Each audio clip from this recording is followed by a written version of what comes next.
Hello and welcome. I'm Dr. Ehsan Garajadagi, clinical psychologist, and this series is about sexual dimorphism. What we're doing is using multiple different topics in order to explain sexual dimorphism, and we apply this principle or model of sexual dimorphism to those particular topics that are more tangible and relevant to more or less day-to-day functioning. If you haven't watched the other videos about sexual dimorphism, I would suggest that you see those two, especially because I give a thorough explanation of what that concept is to begin with, so you can have a basic understanding of what I at least believe sexual dimorphism is and how it affects us, which I truly believe it does affect our whole society, if you will. Our thinking, our behaviors, our interactions with one another, especially as it comes to the fact that we generally have constructed our society and our norms and standards and more or less cultural models of right and wrong, let's say ethics and morality, that we abide by as a mechanism of dealing with that particular dichotomy that exists between how different genders, but more specifically different sexes, meaning male and female humans, have to literally resolve their own unique biology within the framework of daily living, especially as it applies to social conduct. And out of that kind of a dilemma, how people are resolving this biological role within their social construct, come the particular difficulties that they face and have to overcome, because each person, each different, let's say, sex, meaning a male or a female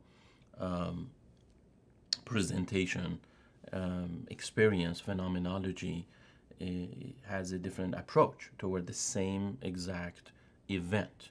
To give you an example here, topic of this clip will be the issue of sex, let's say seeking sex. Why is sex important? When is it important? How is it important? How do we introduce that into a relationship? When do we focus on that? That particularly is one event, meaning having sex between two people, and again, there's no disrespect to same-sex relationships. They have their own dynamics, which are quite paradoxical and interesting as it relates to how to apply the sexual dimorphism within same-sex relationships. But I'm not focusing on that. We will also create videos about same-sex relationships, but particularly this one is about heterosexual relationships between men and women, or males and females. So when it comes to the notion of the event of, let's say, a sexual experience between a man and a woman, we have very unique approaches that differ from one another. To give you an example, we know that generally men are more willing, lenient, more focused, more interested and preoccupied, if you will, with the notion of initiating, pursuing, establishing, ensuring that sexuality has a space and time within the relationship, and they do that from the very get-go, from the very beginning. So there's something going on neurobiologically in a man's mind, body and mind, and also I would say spirituality, but basically which we call it more of a phenomenology that they bring to the relationship, that really is ever present from the first moment, even before they literally start a relationship with a person. They literally bring in a very sexually focused, sexually charged presence with them. And it's not like they have to turn it on or they have to start thinking about it after meeting somebody. It's just them. It's part of their neurophysiology, if you will. What that means is literally for men, the notion of having sex, initiating sex, engaging in sex, is part and parcel of the very first moment that they meet someone. Um, and uh, and also there is a quite interesting drive behind it. They're quite relentless around it, around seeking that connection with their partner. And now, how that again differs from a female perspective is that um, from a a woman's perspective, you have a little bit of a quite different approach to, if you if I can bring up an analogy or an example to exemplify what happens for them, is that uh, a woman coming into a relationship, sizing up the partner, engaging some kind of a conversation, and establishing a certain connection, it puts the notion or desire or need for sexual pleasure or connection. A woman puts the need and desire for sexual pleasure and connection more on the back burner. Not that it is not important to them, they too have literally an ever-present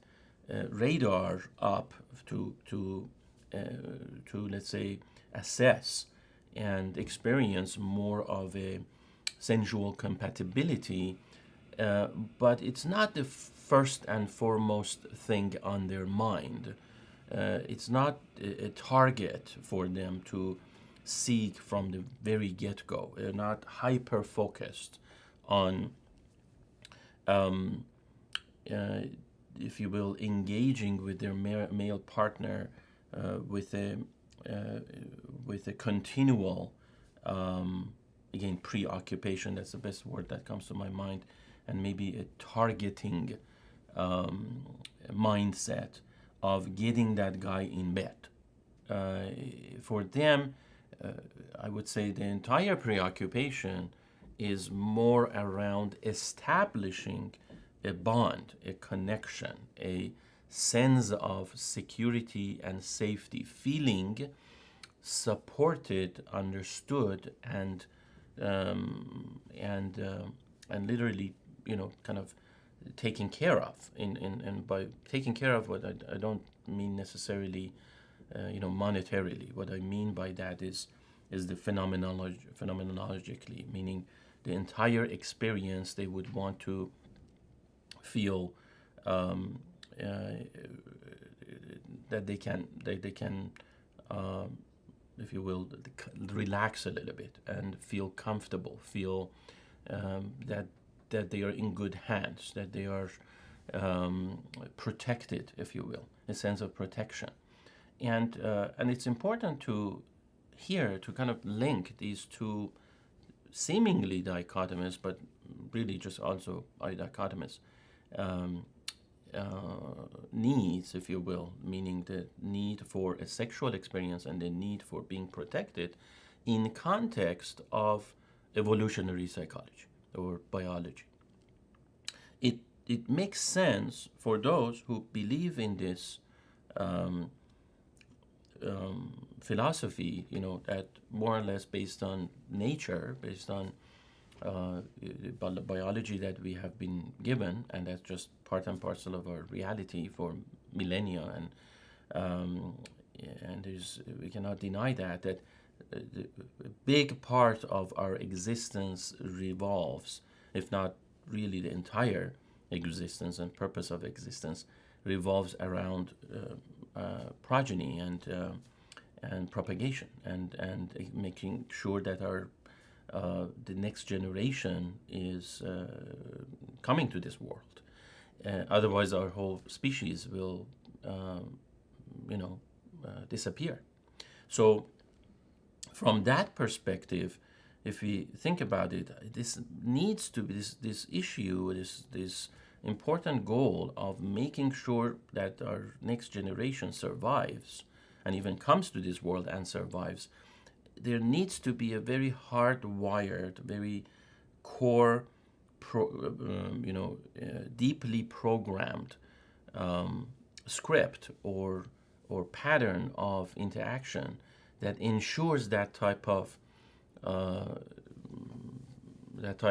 uh, I would say design or strategy for our survival, and that is then it makes sense why the the uh, the creation of a relationship around the need for propagation has been almost distributed in terms of its roles and its responsibilities, meaning that uh, for one reason or another, somehow over millennia, if you will, and over the evolutionary uh, trajectory of development of men and women, they have specialized each in one aspect, which is a huge aspect of that survival strategy, which would be for one sex, for one being, to espouse this role of um, relentless pursuit for for sexual connection, and as a result for pregnancy and for propagation, and making sure that um, that basically the child is born, that there is a offspring, and that requires a very biological, psychological, a very ground breaking and fundamental type of commitment, if you will, which is exemplified in the role of a male coming into a relationship, securing and ensuring that that desire and that relentless pursuit of that sexual connection and experience, which results in childbirth, happens no matter what, that it is constantly present.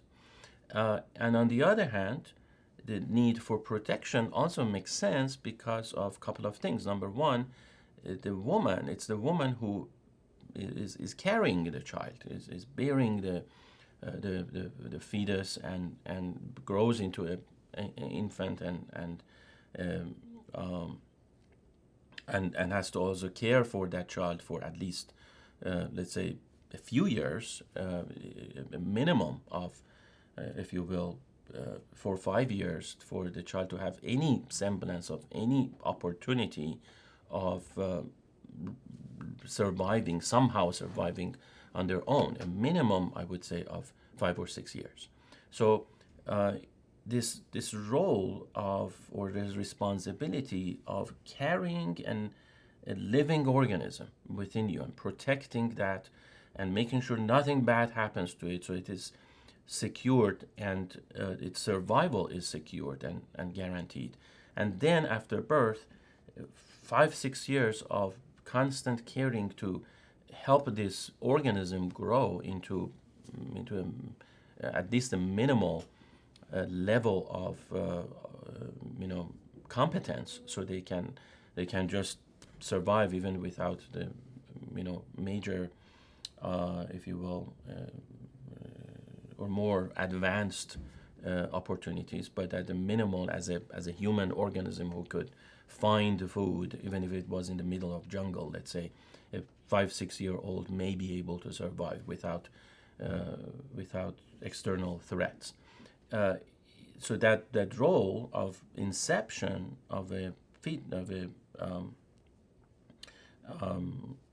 of a human organism and growing into a fetus, growing into an infant, growing into a little toddler, growing into a survivable human being, all these years requires protection. It requires some kind of a safety, some kind of a security around these many years of opportunities and threats that exist in the world. And so that type of a focus, that type of a responsibility also needs to be maximized and needs to happen relentlessly without any interruption, without any doubt, without any second thoughts, which is also embodied in the role of a female, of a woman, who is not thinking twice whether or not this is a necessary component of their being or of their existence. So both male and female have literally taken on this distributed form of responsibilities without even knowing about it.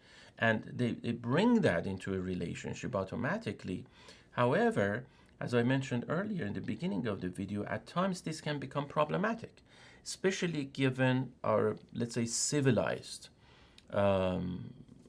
stage of our human species, of the development of human species. Because nowadays, we take all these naturally given tools and skills and talents under microscope, and we dissect them and we question them, and we are wary about them. We are not sure about them. We are not sure why it exists, and we start fighting about these things. To give an example, we know, proverbially, a lot of, if you read, there are tons of books and blogs and sources of information written about more or less complaints that men and women bring about each other as it applies to this type of approach toward, let's say, mating. Women, we hear that a lot, that women kind of complain that the guy has nothing but sex on his mind, that they are kind of tired and sick and tired of getting these advances from guys without even having had an opportunity of really establishing a meaningful connection or relationship, which at times can also turn into this notion and threat of sexual harassment. And some people do get harassed. And but then outside of getting harassed, a safe zone of some kind of a sexual advancement that exists between males and females is hard to navigate. People have a hard time with really understanding it, and they get turned off by it, if you will, rather than getting excited and accepting it from the get-go, because people can make mistakes, both individuals who individually immediately get turned off by, let's say, possible sexual, even safe sexual advances by a man, may make the mistake of immediately writing this person off versus seeing this as a possibly good virtue, something, the trait and characteristic of the person to be helpful and useful down the road throughout their relationship. Or those who get too excited about it may also kind of overlook certain dangers that lurk behind the scenes, and may easily kind of send the wrong message that they are in for the relationship, in the relationship for just the sexual experience versus actually establishing a long-term enduring relationship. So now, because of, I would say, our heightened level of awareness and consciousness and intellectual abilities, that we don't take things just at face value, and we know that we live within complex mechanisms of opportunities and threats, we start examining these and taking it under question. But we also have to understand what the ultimate goal is. Like, so do we want to immediately, in a kind of a blanket fashion, write off as a negative trait any sexual advance that we see from men in the beginning of a mating relationship? Do we want to just get turned off by that and write it off and kind of say, oh, that's bad, you never do that, sexual focus or over preoccupation with sexuality is not good, and you have to think and experience things like a woman?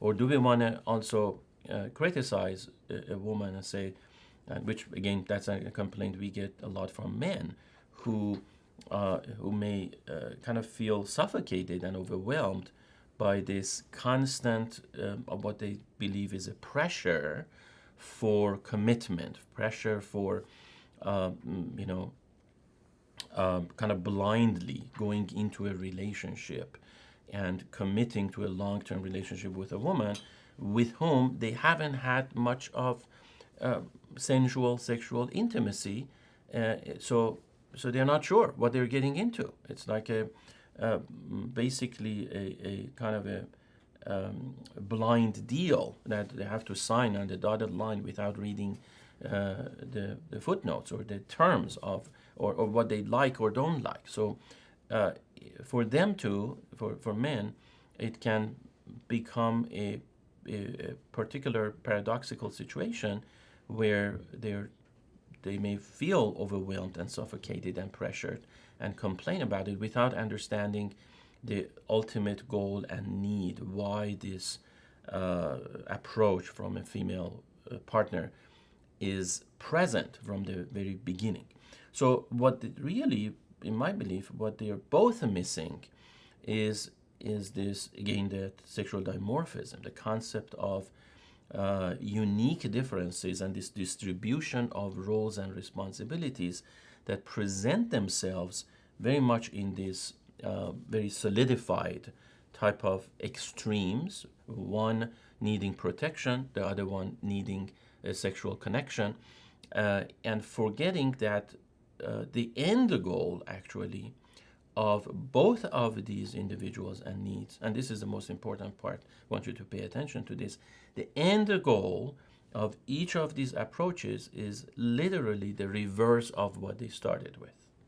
To give you an example, the guy who is keen on having sex in the beginning of the relationship ultimately is going to be looking for protection, safety, connection, bonding, loyalty within the relationship.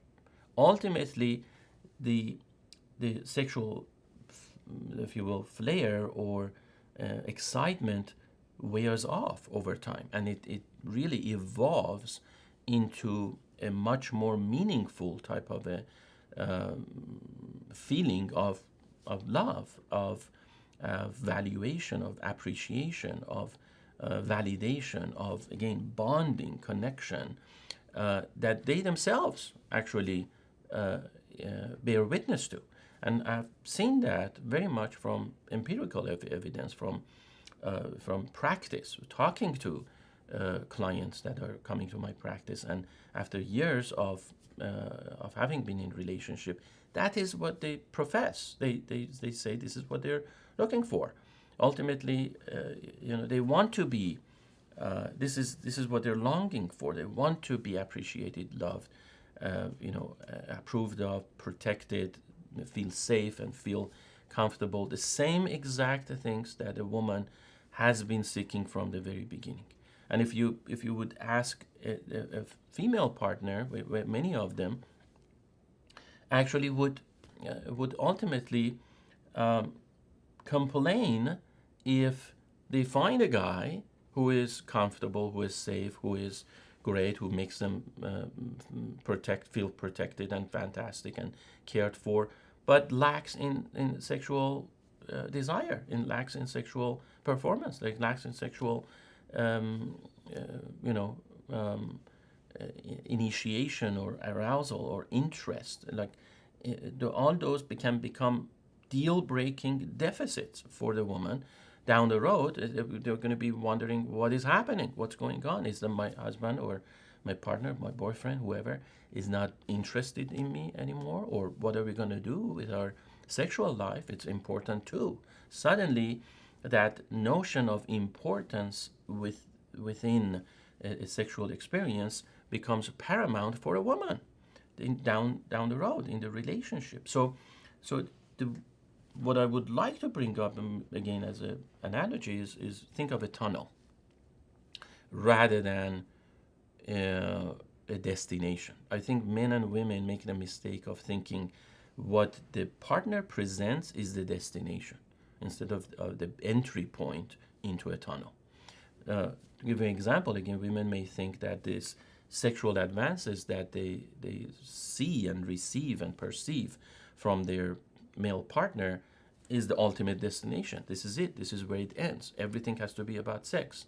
Instead of looking at it as a man's entry point into a relationship, that's kind of their beginning interest, motivation to enter into a relationship. But it literally just puts them on the tunnel, into the tunnel of a long drawn journey that ends in a different destination, the destination of safety, security, love, connection, bonding. And vice versa for men to review the woman's approach toward a relationship in a very much similar fashion, rather than looking at that need for security, safety, protection as the date's destination, that this is it, nothing else is going to happen outside of just, feeling connected and protected and feeling good, but no excitement. No, you gotta kind of look at it differently. That's the entry point into this tunnel of journey for a woman in a relationship. That's where they're comfortable entering into a relationship. It's almost like their foundation. They want to lay the foundation that is all taken care of. Then they can feel comfortable enough to actually explore the sexual journey and excel at it and grow within it and really advance in sexual experience with their partner. So if we look at that, the whole, let's say, dating and mating and initial establishment of a romantic relationship between men and women as a tunnel, as a journey that literally fulfills both needs, then we can start thinking differently and assessing and judging differently these initial presentations that we get from our partner. So men can start understanding that, okay, well, I'm actually going to get both, right? I'm going to get both the sexual experience as well as that loyalty, connection, love, and appreciation that I ultimately would want to have in my relationship. And for a woman to also think, well, I'm going to get both. It's not one or the other. I'm going to get that sense of connection and protection and care, being cared for and safe and comfortable, as well as excitement of a very pleasant, ecstatic sexual experience with my partner. If they can get out of this, again, socially constructed kind of, if you will, almost like this pseudo-civilized notion of judgment, this dichotomous thinking that it has to be either or, and pigeonholing the other sex or gender in all or none categories, like men are all about sex and nothing else, or women are all about commitment and suffocating you and nothing else. If you can take their mindset out of that and change that into the reality of things, which is research shows us, research about couples and relationships and what people report about their many years long relationship. It can span over 10, 20, 30, 60 years. People who come into therapy and report all these things. These are the realities of long-term relationships where people literally, honestly report about their real needs, real experiences that they have had over so many years. We can learn from that. If we can learn from that, and we can literally also change our judgments and don't miss on those good opportunities. Because a lot of couples in the beginning of their mating phase, they miss out on good opportunities because they make bad judgments just based on the face value of what is being presented to them because they don't understand sexual dimorphism. I leave you with that, I hope you benefited from this video. Look forward to your comments, and we will continue with other clips about, again, application of sexual dimorphism to other topics. Next clip that we will be creating is going to be about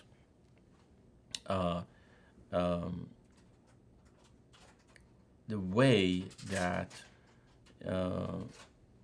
men and women differ in terms of their, well, actually, I'm blanking out.